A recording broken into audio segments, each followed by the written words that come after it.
Or if you left your wallet at home and you have to go back after spending an hour in the commute.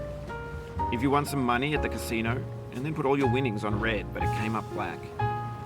If you got your best shirt dry cleaned before a wedding and then immediately dropped food on it. If you won an argument with a friend and then later discovered that they just returned to their original view.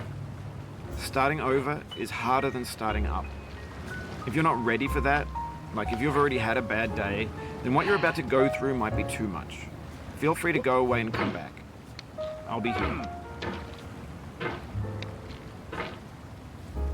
Alright, thanks for coming with me on this trip. I'll understand if you have to take a break at any point. Just find a safe place to stop and quit the game. And don't worry, I'll save your progress, always. Even your mistakes.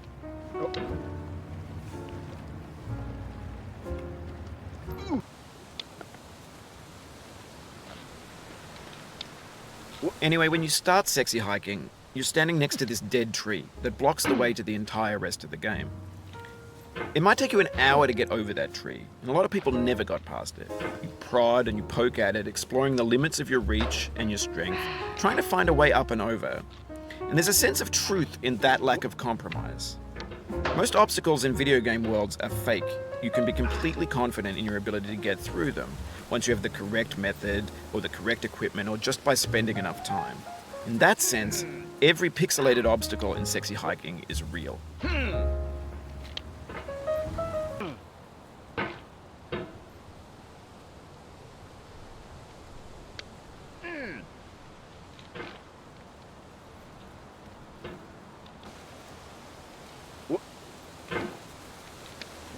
The obstacles in sexy hiking are unyielding, and that makes the game uniquely frustrating.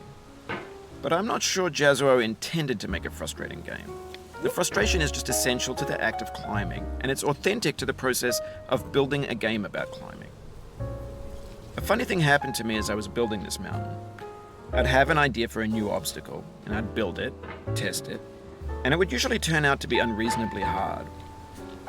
But I couldn't bring myself to make it easier. It already felt like my inability to get past a new obstacle was my fault as a player rather than as a builder. Imaginary mountains build themselves from our efforts to climb them, and it's our repeated attempts to reach the summit that turns those mountains into something real. When you're building a video game world, you're building with ideas, and that can be like working with quickset cement. You mold your ideas into a certain shape that can be played with, and in the process of playing with them, they begin to harden and set until they're immutable, like rock. And at that point, you can't change the world, not without breaking it into pieces and starting fresh with new ideas. For years now, people have been predicting that games would soon be made out of prefabricated objects, bought in a store and assembled into a world. And for the most part, that hasn't happened, because the objects in the stores are trash. I don't mean they look bad or that they're badly made, although a lot of them are. I mean they're trash in the way that food becomes trash as soon as you put it in the sink. Things are made to be consumed and used in a certain context, and once the moment is gone, they transform into garbage. In the context of technology, those moments pass by in seconds.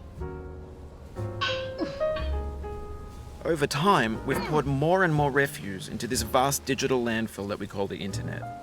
It now vastly outnumbers and outweighs the things that are fresh and untainted and unused. When everything around us is cultural trash, trash becomes the new medium, the lingua franca of the digital age. And you can build culture out of trash. But only trash culture. Be games, be movies, be music, be philosophy. Maybe this is what digital culture is. A monstrous mountain of trash, the ash heap of creativity's fountain. A landfill with everything we ever thought of in it. Grand, infinite, and unsorted.